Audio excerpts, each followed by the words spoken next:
I am Christian J. Rivas, 21 years old, from Valencia City, Bukidnon. Panalo sa katatapos lamang na Ginoong Pilipinas Bukidnon si Christian J. Rivas. Siya ay 21 years old, may taas na 6 feet mula sa Valencia City, Bukidnon.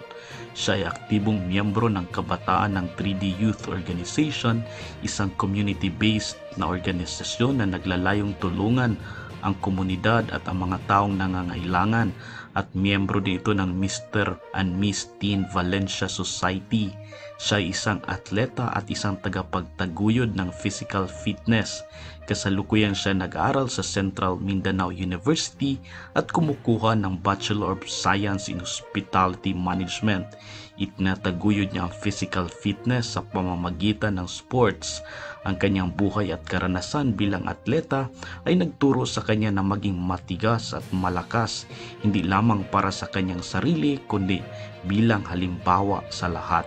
Iniisip din niya na ang pagiging aktibo ay may higit na kinalaman sa metabolic health kaysa sa pisikal na anyo. Lalaban si Christian sa Ginoong Pilipinas National Finals ngayong Mayo